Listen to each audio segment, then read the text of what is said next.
नमस्कार। Hello everyone. जब हमने बैक्टीरियल रिप्रोडक्शन डिस्कस किया था तो देखा था कि एसेक्सुअल रिप्रोडक्शन में चाहे वो बाइनरी फिशन के थ्रू हो या फिर बडिंग के थ्रू हो या कोई और मेथड, उसमें बैक्टीरिया का जेनेटिक मटेरियल रेप्लिकेट भी हो रहा था और नए सेल्स भी बन रहे थे। लेकिन इस प्रोसेस में स्ट्रेन मॉडिफिकेशन नहीं हो रहा था। अब अगर हम प्रैक्टिकली देखें तो क्या है, नए स्ट्रेन्स तो बन रहे हैं। इसका क्या मतलब है? इसका मतलब कि कुछ ऐसे स्पेशल मेथड्स भी हैं जिनके थ्रू जेनेटिक मटेरियल ट्रांसफर भी हो रहा है और उसका मॉडिफिकेशन भी हो रहा है। तो चलिए आज के लेक्चर में हम इन स्पेशल मेथड्स को डिटेल में डिस्कस करते हैं। इन्हीं स्पेशल प्रोसेस के जरिए बैक्टीरिया अपना जेनेटिक मटेरियल एक सेल से दूसरे सेल में ट्रांसफर करते हैं। यानी कि जेनेटिक मॉडिफिकेशन हो रहा है, वो कुछ नए ट्रेट एक्वायर कर रहे हैं और एज अ रिजल्ट नए स्ट्रेन का डेवलपमेंट हो रहा है। ये स्पेशल प्रोसेस जिनको आज हम कवर करेंगे वो है transformation, conjugation and transduction. Start करते हैं ब्रीफ इंट्रोडक्शन से। As we all know that in bacterial sexual reproduction, there is no meiosis or formation of gamete and zygote. अब अगर ये प्रोसेस नहीं हो रहे हैं तो हो क्या रहा है? There is transfer of portion of genetic material. Genetic material क्या है? DNA. From donor cell to recipient cell. Donor cell वो सेल हुए जहां से कि डीएनए ट्रांसफर हो रहा है और रेसिपिएंट सेल वो सेल हुए जिन पे डीएनए जा रहा है। अब this process is known as genetic recombination और पैरासेक्सुअलिटी। अब ये प्रोसेस होंगे कैसे? तो there is a three ways by which genetic recombination can be possible: transformation, conjugation and transduction. One by one हम इनको टेकअप करेंगे। तो सबसे पहले स्टार्ट करते हैं transformation. Transformation is the process in which foreign DNA is introduced into a cell, thereby changing its morphology and physiology. Transformation was first observed by Griffith in 1928 in Streptococcus pneumoniae और diplococcus pneumoniae एक ही strain के नाम है ये। Griffith ने जो अपना experiment perform किया, उन्होंने इस बैक्टीरिया के दो तरह के स्ट्रेन लिए, एक आर स्ट्रेन, रफ स्ट्रेन, और दूसरा स्मूथ स्ट्रेन या एस स्ट्रेन। अब इस आर और एस में डिफरेंस क्या है? तो आर स्ट्रेन जो है वो नॉन पैथोजेनिक स्ट्रेन है, it does not cause disease. जबकि जो एस स्ट्रेन है वो पैथोजेनिक स्ट्रेन है, यानी कि डिजीज कॉजिंग स्ट्रेन है, और इसमें सेल वॉल के आउटसाइड कैप्सूल प्रेजेंट होता है। अब कैप्सूल की प्रेजेंस से जो एस स्ट्रेन है वो बहुत ही आसानी से जो होस्ट का इम्यून रिस्पॉन्स है उससे बच के निकल जाते हैं और डिजीज कॉज करते हैं। अब हम ग्रिफिथ के एक्सपेरिमेंट को एक बार समझने की कोशिश करते हैं। ग्रिफिथ ने क्या लिया? आर और एस दो स्ट्रेन लिए और अपना एक्सपेरिमेंट परफॉर्म किस पे किया? माउस मॉडल पे। अलग अलग सेट के एक्सपेरिमेंट थे। जो फर्स्ट सेट है वो क्या कह रहा है कि फर्स्ट सेट में इन्होंने पैथोजेनिक स्ट्रेन लिए और इसकी कुछ सेल्स को इन्होंने माइस मॉडल में इंजेक्ट किया। ऑब्जर्वेशन क्या मिला? डेथ ऑफ माउस, यानी कि जो इन्होंने स्ट्रेन इंजेक्ट किया उससे जो माउस मॉडल था उसकी डेथ हो गई।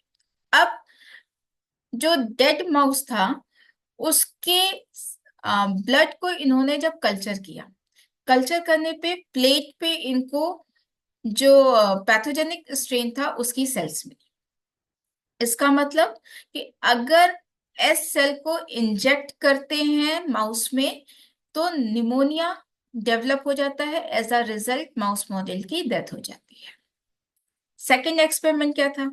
सेकेंड एक्सपेरिमेंट में इन्होंने नॉन पैथोजेनिक स्ट्रेन लिया, यानी कि हार्मलेस आर स्ट्रेन जो था वो लिया और उसको इंजेक्ट कराया माउस मॉडल में। माउस मॉडल के ऊपर कोई भी डिजीज सिम्टम नहीं दिखे, मॉडल हेल्दी था। अब इन्होंने ब्लड सैंपल को भी कल्चर करके देखा, तो मीडिया पे केवल आर सेल्स ही दिखे। इसका मतलब ये आपका नॉन पैथोजेनिक स्ट्रेन था। अब इन्होंने एक और एक्सपेरिमेंट परफॉर्म किया और एस स्ट्रेन के साथ परफॉर्म किया, लेकिन एक कंडीशन लगा दी। कंडीशन क्या थी कि पैथोजेनिक एस स्ट्रेन की जो सेल्स थे उसको इन्होंने हीट किल्ड कर दिया। अब जो हीट किल्ड पैथोजेनिक सेल्स थी उनको जब माउस मॉडल में इंजेक्ट किया तो क्या देखा, माउस मॉडल के ऊपर कोई भी डिजीज सिम्टम नहीं दिखी, जबकि फर्स्ट एक्सपेरिमेंट में सिम्टम दिखाई दिए थे।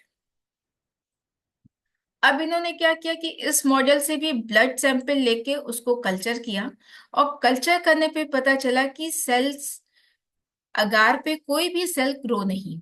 इसका क्या मतलब कि सेल्स तो हमारी ऑलरेडी डेड थी, जब डेड सेल थी तो वो रिप्लिकेट ही नहीं हुई और डिजीज के सिम्टम्स डेवलप नहीं। अब इन्होंने एक और एक्सपेरिमेंट किया जो कि एक्चुअल में इनका एक्सपेरिमेंट था। उन्होंने क्या किया, आर और एस दोनों को मिक्स कर दिया, और आर उन्होंने कौन सा लिया, आर तो हार्मलेस है, लेकिन एस स्ट्रेन जो पैथोजेनिक स्ट्रेन था उसमें उन्होंने हीट किल्ड पैथोजेनिक सेल्स लिए।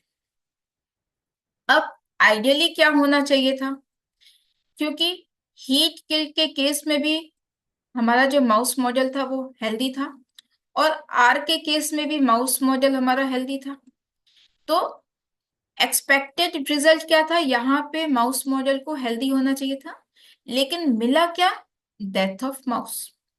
अब अब इन्होंने जब यहां से ब्लड सैंपल लेकर इन्होंने कल्चर किया तो क्या मिला, अगार पे, जो अगार प्लेट थी उस पे आर और एस दोनों तरह की सेल्स मिली। यानी कोई ऐसा प्रोसेस था जिससे कि जो हार्मलेस आर सेल्स थी, लाइव सेल्स, वो पैथोजेनिक सेल्स में डेवलप हो गई। अपने इसी एक्सपेरिमेंट के बेस पे ग्रिफिथ ने ट्रांसफॉर्मेशन की एक मैकेनिज्म प्रपोज की। अब वो क्या है, सपोज ये आपका डोनर सेल है और ये वो फ्रेगमेंट है जो कि डोनर सेल का रेसिपिएंट सेल पे जाना है। अब ये फ्रेगमेंट रेसिपिएंट सेल पे जाके अटैच होगा, धीरे धीरे ये सेल के अंदर आपका आया, साइटोप्लाज्म में आया, और साइटोप्लाज्म के बाद यहाँ पे जो सिंगल डीएनए का स्ट्रैंड है वो कंबाइन करेगा बैक्टीरियल क्रोमोसोम से, जो भी उसका होमोलोगस रीजन होगा। एज अ रिजल्ट फाइनली हमको क्या देखने को मिलेगा, ट्रांसफॉर्म्ड सेल्स देखने को मिलेंगी, यानी कि जो डोनर के कैरेक्टर्स थे वो यहाँ पे जो नए सेल्स बने हैं उनमें दिखाई देंगे। अब ट्रांसफॉर्मेशन का सिग्निफिकेंस क्या है, ये तो बैक्टीरिया में हो रहा है, लेकिन हमको इससे क्या फायदा, वो सिग्निफिकेंस हम डिस्कस करते हैं। जैसे कि बायोटेक्नोलॉजी और मेडिसिन की फील्ड अगर देखें तो यहाँ पे जो रिकॉम्बिनेंट प्रोटीन और वैक्सीन हैं इनका डेवलपमेंट कैसे हो रहा है, ट्रांसफॉर्मेशन के थ्रू, वहां पे हम इस प्रोसेस को यूज कर रहे हैं। इसी तरीके से जेनेटिक इंजीनियरिंग के एरिया में देखें तो जेनेटिकली मॉडिफाइड जो ऑर्गेनिज्म है उनके डेवलपमेंट में हम इस प्रोसेस को यूज कर रहे हैं। वहीं अगर एनवायरमेंटल एप्लीकेशंस की बात करें तो बायोरिमीडिएशन के केस में पर्टिकुलर इंजीनियर्ड मॉडल जो डेवलप करना है उसमें हम इस प्रोसेस को यूज करते हैं। और इंडस्ट्रियल एप्लीकेशन की बात करें तो other than protein and vaccine, जो दूसरे आपके कंपाउंड्स हैं, फार्मास्यूटिकल प्रोडक्ट्स हैं, एंटीबायोटिक्स हैं, या ग्रोथ फैक्टर्स हैं, ग्रोथ हार्मोन है, इनके प्रोडक्शन में भी बैक्टीरियल ट्रांसफॉर्मेशन प्रोसेस का यूज हो रहा है। ये तो था ट्रांसफॉर्मेशन। अब हम बात करते हैं कॉन्जुगेशन की। Conjugation was first reported by Liederberg and Tatum in the year of 1946 in Escherichia coli. इस प्रोसेस में हो क्या रहा है, there is a cell to cell contact. यहाँ पे दो बैक्टीरियल सेल्स डायरेक्ट कांटेक्ट में आएंगी और genetic material of one bacterial cells transfer into another via direct contact, conjugation pilus या फिर sex pilus। यहाँ पे बैक्टीरियल सेल को डिफाइन करना जरूरी है, वो दो सेल जो कांटेक्ट में आ रहे हैं, इनमें से एक सेल आपका बिहेव करेगा एज अ मेल सेल और दूसरा एज अ फीमेल सेल। अब कौन एज अ मेल सेल होगा और कौन फीमेल सेल, इसको देखते हैं। तो वो बैक्टीरिया जिसमें कि एफ प्लाज्मिड होगा उसको हमने एफ प्लस से डिनोट किया और ये एक्ट करेंगे एज अ डोनर सेल और मेल सेल। जबकि वो बैक्टीरिया जिनमें एफ प्लाज्मिड नहीं होगा दे एक्ट एज रेसिपिएंट यानी कि एफ माइनस या फिर फीमेल सेल हम कह सकते हैं। और ये जो रेसिपिएंट है हमारे, recipient of DNA transferred by conjugation are called as transconjugant. अब अगर हम कॉन्जुगेशन के स्टेप्स को देखें तो फर्स्ट स्टेप क्या होगा, फॉर्मेशन ऑफ सेक्स पिलस। यहाँ पे जो मेंबर्स हैं यानी कि एफ प्लस सेल्स और एफ माइनस सेल्स वो जब पास में आएंगी तभी आपका कॉन्जुगेशन पॉसिबल है। तो जब ये सेल्स पास में आते हैं तब ये कॉन्जुगेशन आपका स्टार्ट हो रहा है। The process begin with the donor bacterium which contain special plasmid known as F plasmid और कॉन्जुगेटिव प्लाज्मिड, यानी कि ये आपका दिखाया हुआ है।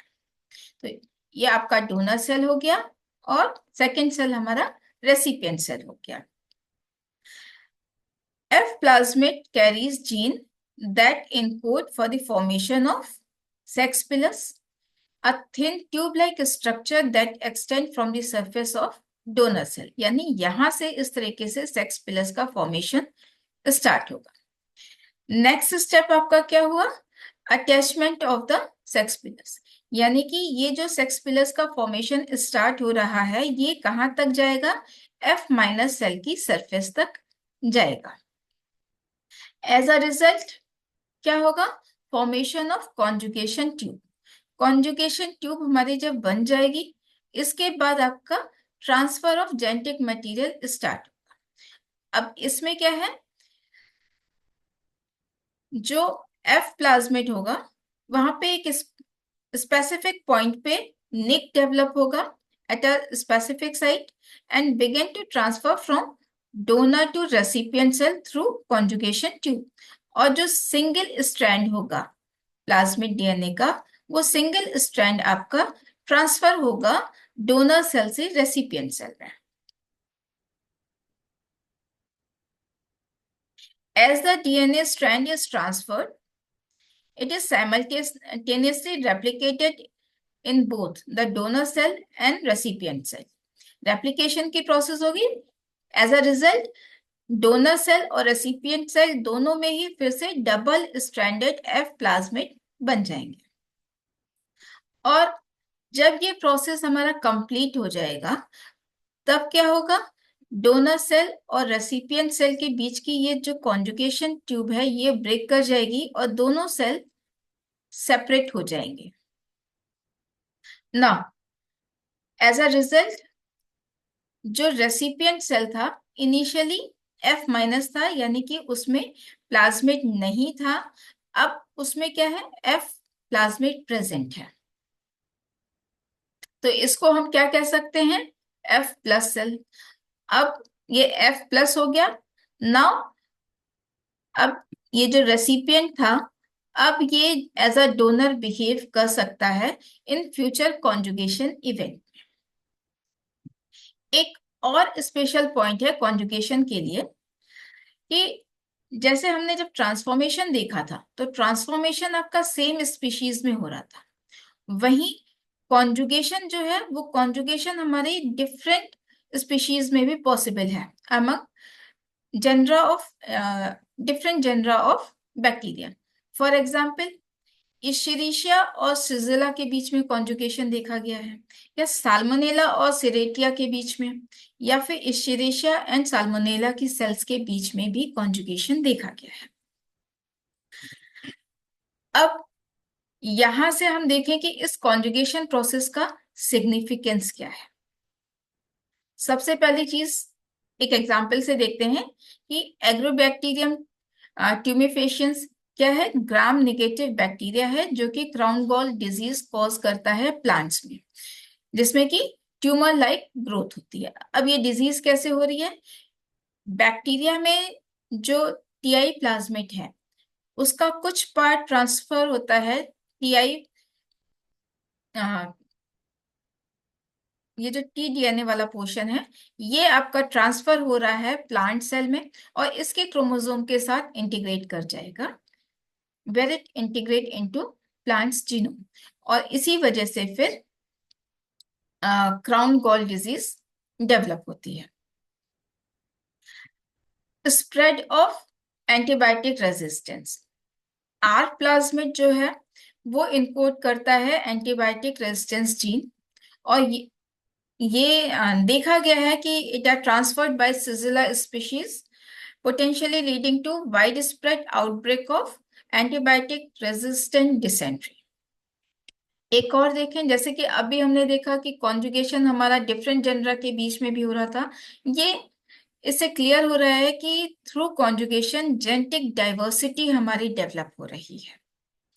Conjugation enhances genetic diversity in bacterial population, helping them to adapt changing environment like antibiotic presence, कि antibiotic की प्रेजेंस में भी किस तरीके से वो सस्टेन कर सकते हैं, यहीं से एंटीबायोटिक रेजिस्टेंस डेवलप हो रहा है। नेक्स्ट हम बात करते हैं प्रोसेस की, transduction. Transduction was discovered in 1952 by Liederberg and Zinder. The transfer of genetic material from one bacterium to another via bacteriophage, यानी यहाँ पे एक वेक्टर इन्वॉल्व है जेनेटिक मटेरियल के ट्रांसफर के लिए, जो कि ना तो ट्रांसफॉर्मेशन में था और ना ही कॉन्जुगेशन में। अब अगर हम इसके प्रोसेस को देखें तो फर्स्ट स्टेप क्या होगा, फेज इन्फेक्शन, जिसमें कि बैक्टीरियोफेज अटैच हो रहा है ससेप्टेबल बैक्टीरियम पे और अपना जो डीएनए होगा फेज डीएनए उसको होस्ट में इंसर्ट कर रहा है। नेक्स्ट स्टेप क्या होगा, replication and packaging. Phase DNA होगा वो होस्ट के अंदर रेप्लिकेट करेगा और जो फेज प्रोटीन होंगी उनका फॉर्मेशन होगा, देन असेंबलिंग होगी डीएनए की फेज प्रोटीन में। नेक्स्ट स्टेप में क्या होगा, रिलीज ऑफ फेज बैक्टीरियोफेज। तो जो आपका होस्ट बैक्टीरिया होगा उसकी लाइसिस हो जाएगी, एज अ रिजल्ट जो न्यूली फॉर्म फेज होंगे वो आपके एनवायरमेंट में रिलीज हो जाएंगे। नेक्स्ट स्टेप में क्योंकि न्यू जो फेज थे वो रिलीज हो चुके हैं, तो अब वो क्या करेंगे, इन्फेक्ट करेंगे न्यू होस्ट। इसको अगर हम ग्राफिकली देखें तो जैसे ये हमारा वायरस है और होस्ट सेल है। फर्स्ट स्टेप क्या था, वायरस का होस्ट सेल पे attachment and then insertion of viral DNA into host cell, यानी कि बैक्टीरिया की सेल में वायरल का डीएनए आ गया। अब दो तरह के प्रोसेस यहाँ पे हो सकते हैं। एक फर्स्ट आपका आया लेटेक्स साइकिल, इसमें क्या है, जो वायरल डीएनए है अब वो सेल के अंदर है, बैक्टीरियल सेल के अंदर है होस्ट सेल में, यानी कि उसका रेप्लिकेशन होगा। साथ ही साथ जो आप प्रोटीन कोड है वायरस का वो भी फॉर्म होगा। देन क्या था, असेंबली, प्रोटीन कोड में जो वायरल डीएनए है उसकी असेंबली होगी, और जब ये डीएनए जो आपका फेज है उसके नंबर्स काफी बढ़ जाएंगे, जाहिर सी बात है जब नंबर एक क्रिटिकल नंबर से बढ़ जाएंगे तो जो होस्ट सेल होगा वो बर्स्ट कर जाएगा, होस्ट सेल के बर्स्ट करने पे आपके फेज वायरस रिलीज हो रहे हैं और now they are able to infect new host, और इसी तरीके से ये साइकिल चलता रहेगा। दूसरी पॉसिबिलिटी क्या है लाइसोजेनी की? यहाँ पे जो वायरल डीएनए है वो बैक्टीरियल क्रोमोसोम के साथ लिंक हो जाता है। Viral DNA integrate into bacterial chromosome, और ये नंबर ऑफ जनरेशन तक इसी तरीके से रह सकता है। लास्ट में किसी पॉइंट पे जब इसमें लिटिक साइकिल फिर से स्टार्ट होगी, यहाँ पे क्या है कि फेज जो है वो रिप्रेसर प्रोटीन प्रोड्यूस करते हैं। रिप्रेसर प्रोटीन क्या हुई? रिप्रेसर प्रोटीन वो मटेरियल जो कि रेप्लिकेशन के लिए जरूरी होते हैं, इसेंशियल होते हैं, उनके प्रोडक्शन को रिप्रेस कर देते हैं। और वो इसेंशियल मटेरियल जब प्रोड्यूस ही नहीं होते तो रेप्लिकेशन का प्रोसेस नहीं होता। किसी एक स्टेप पे जब ये रिप्रेसर प्रोटीन बनना बंद हो जाते हैं तब आपका लिटिक साइकिल जो होता है वो एक्टिवेट हो जाता है। और यहाँ पे भी ये प्रोसेस दो तरीके से होता है, एक जनरलाइज्ड वे में हुआ जिसको कि हम जनरलाइज्ड ट्रांसडक्शन कहते हैं, और दूसरा स्पेशलाइज्ड। वन बाय वन इनको देखेंगे। सबसे पहले डिस्कस करते हैं जनरलाइज्ड ट्रांसडक्शन। जनरलाइज्ड ट्रांसडक्शन में क्या है? Bacteriophage mistakenly packages a segment of host bacterium DNA during latex cycle। इसको और अच्छे से समझते हैं। ये हमारा फेज वायरस है और डोनर सेल। सबसे पहले स्टेप में क्या होगा? अटैचमेंट हो गया, फेज वायरस डोनर सेल पे अटैच हो गए। अब ये क्या करेंगे? अपना जो डीएनए है वो डोनर सेल में इंसर्ट करेंगे। यहाँ पे सेकंड स्टेप में क्या आएगा? जो फेज डीएनए होगा उसका रेप्लिकेशन होगा। इसी समय जो होस्ट क्रोमोसोम होंगे वो भी फ्रेगमेंटेड हो जाते हैं into number of pieces.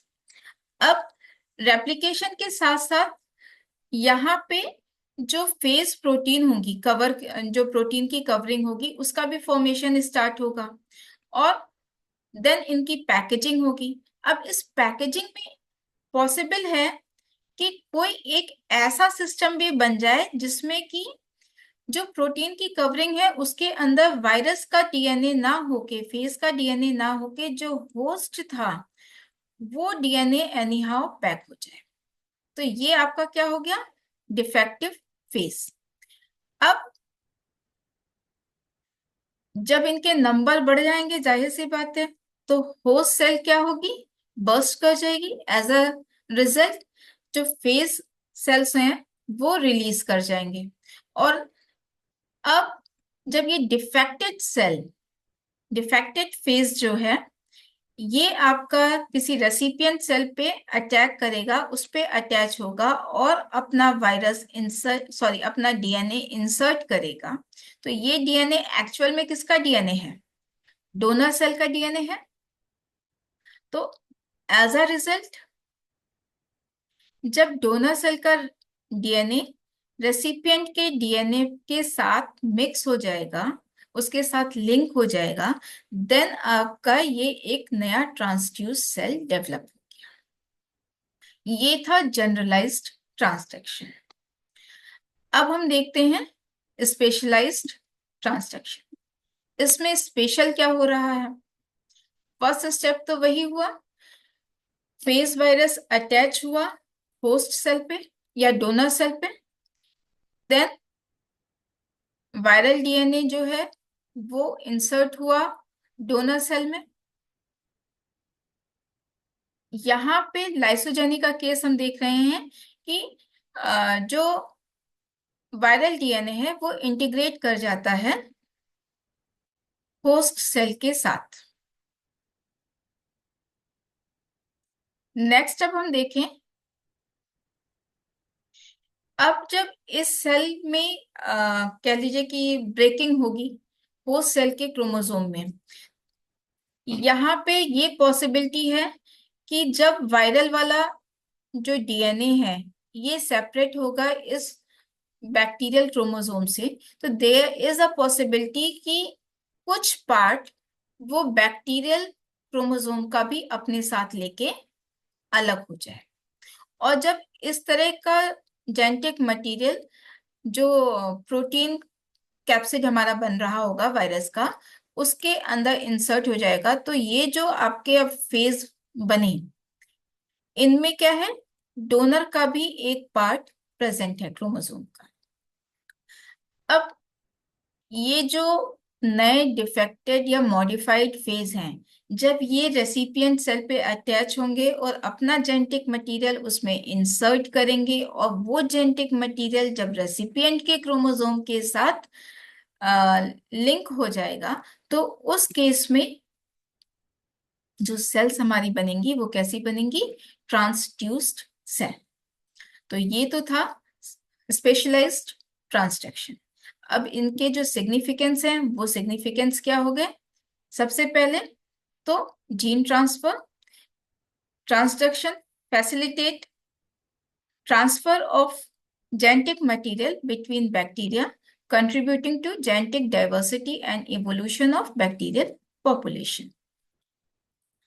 Second thing कि इस प्रोसेस से हमें जो डिजीज मैकेनिज्म है उसको हम और अच्छे से समझ सकते हैं कि किस तरीके से जो बैक्टीरियल पैथोजन है वो अपनी कैपेसिटी को इन्हांस कर रहे हैं ताकि वो डिजीज कॉज कर सके, डिजीज कॉजिंग एबिलिटी उनकी किस तरीके से इन्हांस हो रही है। नेक्स्ट अगर हम देखें बायोटेक्नोलॉजी की फील्ड में, तो वैक्सीन और थेरापेटिक एजेंट्स के डेवलपमेंट में ये प्रोसेस यूज हो रहा है, और जेनेटिक रिसर्च में तो ऑफ कोर्स ये यूज होगा ही होगा for the production of proteins और फॉर द स्टडी। तो आज के लेक्चर में इतना ही। आई होप आपको ये मटेरियल आपके लिए यूजफुल लग रहा हो, तो इस प्लेटफॉर्म को लाइक कीजिए, शेयर कीजिए, सब्सक्राइब कीजिए। मिलते हैं नेक्स्ट लेक्चर में नेक्स्ट कंटेंट के साथ, तब तक के लिए टेक केयर।